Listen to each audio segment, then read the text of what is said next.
My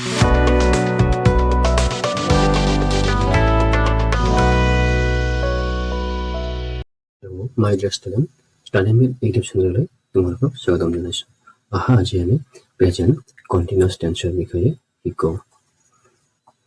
present continuous tense মানে চলিত বৰ্তমান কাল। বৰ্তমানত কোনো এটা কাম চলি থকা বুজালে তাক প্ৰেজেন্ট কন্টিনিউয়াস টেন্সত লিখা হয়। যেনে মই ভাত খাই আছো। ভাত খোৱাটো চলি আছে। I am eating rice. তেওঁ গান গাই আছে। গান গোৱা কামটো চলি আছে। So এইটো হ'ব he is singing. তেওঁ গান গাই আছে। তুমি ভাত ৰান্ধি আছা। You are cooking rice. ইত্যাদি যিবোৰ কাম চলি থাকে বৰ্তমানত চলি আছে হৈ আছে এই মুহূৰ্তত হৈ আছে সেইবোৰ কামক প্ৰেজেন্ট কন্টিনিউয়াস টেন্সত লিখা হয়। এতিয়া চাও হা প্ৰেজেন্ট কন্টিনিউয়াস টেন্সৰ বাক্যৰ গঠন। বাক্যৰ গঠন প্ৰথমতে কি হয় সাবজেক্ট প্ৰথমতে হ'ব যিকোনো টেন্সৰ ক্ষেত্ৰতে প্ৰথমতে সাবজেক্ট হ'ব তাৰ পাছত হ'ব কি বিভাৰ্ব। বিভাৰ্ব কাক কয় কন্টিনিউয়াস টেন্সত বিভাৰ্ব থাকে এ এম ইজ আৰু আৰ এই তিনিটা হল বিভাৰ্ব বা অক্সিলাৰি ভাৰ্ব।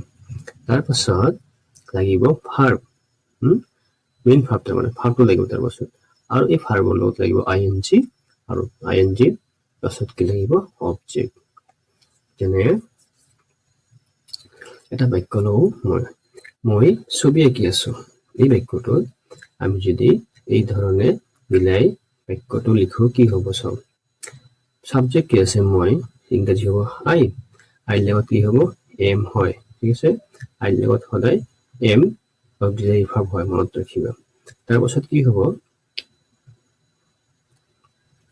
ভাৰ্ব মেইন ভাৰ্বটো কি আছে আঁকা ড্ৰ আছে।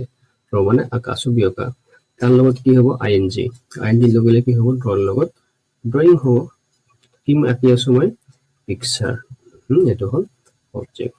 তো এই বাক্যটো মই ছবি আঁকি আছো এইটো আমি ইংৰাজী প্ৰেজেন্ট কন্টিনিউয়াস টেন্সত এনেদৰে লিখিছো।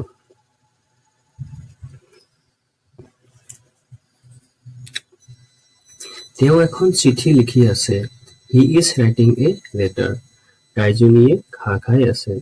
The cow is eating grass. মানুহজনে ৰাস্তাৰে দৌৰি আছে। The man is running on the road. এই বাক্যবোৰ কি প্ৰেজেন্ট কন্টিনিউয়াস টেন্সৰ বাক্য। তোমালোকে এনেদৰে আৰু 10টা প্ৰেজেন্ট কন্টিনিউয়াস টেন্সৰ বাক্য লিখিবলৈ যত্ন কৰিবা ঠিক আছে।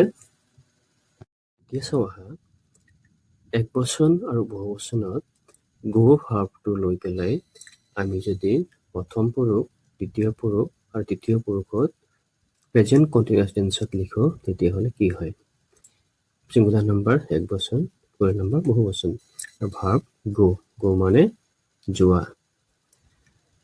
ফাৰ্ষ্ট পাৰ্সন প্ৰথম পুৰুষ I am going to school. মই স্কুললৈ গৈ আছো।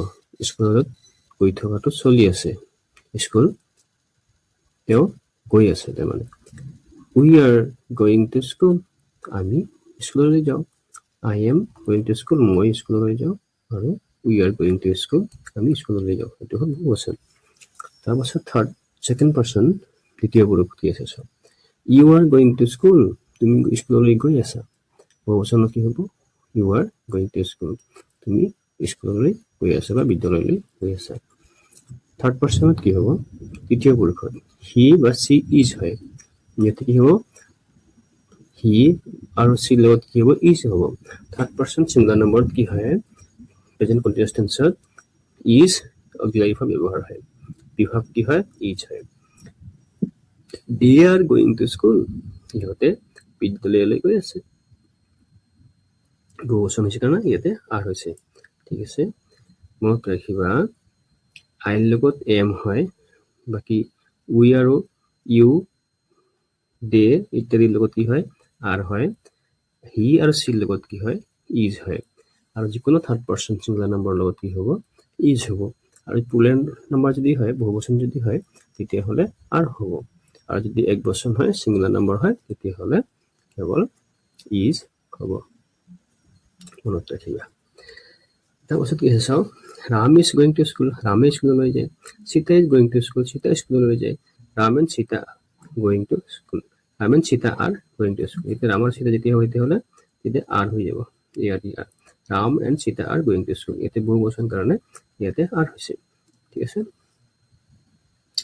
তাৰপাছত তোমালোকে একে ধৰণেৰে এই তলৰ ভাব কেইটালৈ লিখিবাচোন কি ভাব আছে কুক তোমালোকে এনেদৰে কি কৰিবা সিঙ্গুলাৰ নাম্বাৰ প্লুৰাল নাম্বাৰ ভাগ কৰিলে প্ৰথম পুৰুষ দ্বিতীয় পুৰুষ তৃতীয় পুৰুষ খুলি পেলাই I am going to school যদি গোৰ জাগাত কি হ'ব লিখিবা কুক লিখিবা আই এম কুকিং ৰাইচ মই ভাত লিখি আছো উই আৰ কুকিং ৰাইচ আমি ভাত ৰান্ধি আছো আই এম কুকিং ৰাইচ হলে কি হ'ব মই ভাত ৰান্ধি আছো আৰু উই আৰ কুকিং ৰাইচ হলে আমি ভাত ৰান্ধি আছো ঠিক তেনেদৰে ইউ আৰ কুকিং ৰাইচ হ'ব তাৰপাছত ইউ আৰ কুকিং ৰাইচ হ'ব এনেদৰে তোমালোকে এতিয়া আছে কুক ৰাইট ৰিড লাৰ্ণ এই ভাবকেইটাৰ দ্বাৰা বাক্য লিখিবলৈ চেষ্টা কৰিবা কিয়নো এনেদৰে চেষ্টা কৰিলে তোমাৰ প্ৰেজেন্ট কন্টিনিউয়াছ টেন্সৰটো একেবাৰে মনত থাকি যাব তাৰপাছত কি আছে চাওঁ অনুশীলন দিছো ইয়াতে এক্সাৰসাইজ দিছো তোমাৰ কাৰণে কি আছে প্ৰথমতে আই দেশ একেবাৰে আছে ৰাইট এ লেটাৰ নাও মই এতিয়া এটা চিঠি লিখি আছো মই এতিয়া এখন চিঠি লিখি আছো তো চলি আছে কামটো চিঠি লিখা কামটো চলি আছে গতিকে এটো কি হ'ব নিশ্চয় প্ৰেজেন্ট কন্টিনিউয়াছ টেন্সৰ বাক্য হ'ব আৰু প্ৰেজেন্ট কন্টিনিউয়াছ টেন্সৰ বাক্যত যদি হয় আমি কি লিখিম আইৰ পাছত কি লাগে এম লাগে হয় না আই এম আৰু ভাৰ্বৰ লগত কি হ'ব আইএনজি হ'ব I am writing a letter এটা কি হ'ব তেতিয়াহ'লে এম হ'ব হয়নে I am writing a letter ইয়াতে কি হ'ব ৰাইটাৰৰ লগত আইএনজি হৈ যাব ৰাইটিং এ লেটাৰ বুজি পাইছে ইয়াতে আই এন জি হ'ব আই এম ৰাইটিং লেটাৰ ঠিক তেনেদৰে the children they play in the garden তোমালোকে নিজে লিখি চাবাচোন এইটো মই এটা কৰি দিছো বাকীটো তোমালোকে নিজে লিখিবা ল'ৰা ছোৱালীবোৰে বাগিচাত খেলি আছে তাৰমানে সি দেশ কুক ডিনাৰ ফৰ আছ তাই আমাৰ বাবে ৰাতিৰ আহাৰ বনাই আছে হ'ব তেওঁলোকে এইটো কুকৰ লগত কি হ'ব আইএনজি হ'ব আৰু ইয়াতে কি হ'ব চিৰ লগত ইজ হয় নাই তোমালোকে মই যেনেদৰে ক'ব লিখিবা লুক দ্য ছান দেশ ৰাইজ কি হ'ব ইয়াতে লিখিবা লুক দ্য ছান ছানৰ লগত কি হ'ব থাৰ্ড পাৰ্চন হয় গতিকে ইজ হ'ব দ্য ছান ইজ ৰাইজিং ৰাইজৰ লগত এনজি হ'ব ৰাইজিং হ'ব তাৰপিছত উই লগত ইয়াতে কি আছে লাৰ্ণ ইংলিছ গ্ৰামাৰ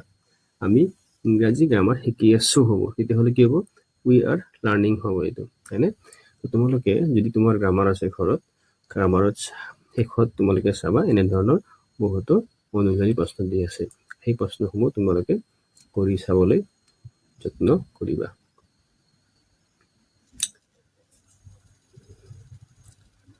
তো প্ৰেজেন্ট কন্টিনিউয়াছ টেন্সৰ ইমানখিনি আলোচনা থাকিল তোমালোকে এই আলোচনাখিনি আকৌ এবাৰ চাই ভালদৰে মনোযোগ দি নিজৰ বহীত লিখি ল'বা আৰু পঢ়িবা ঠিক আছে এইখিনি তোমালোকে যদি ভালদৰে পঢ়া প্ৰেজেন্ট কন্টিনিউয়াছ টেন্সৰ বিষয়ে বহুতখিনি জানিব পাৰিবা ইয়াৰ পাছৰ ভিডিঅ'ত মই প্ৰেজেন্ট পাৰফেক্ট টেন্সৰ বাবে ঠিক এনেকুৱা এটা ভিডিঅ' বনাম তোমালোকে ভিডিঅ'টো চাবা তেতিয়ালৈকে সকলোৱে কুশলে থাকিবা ঠিক আছে বাই বাই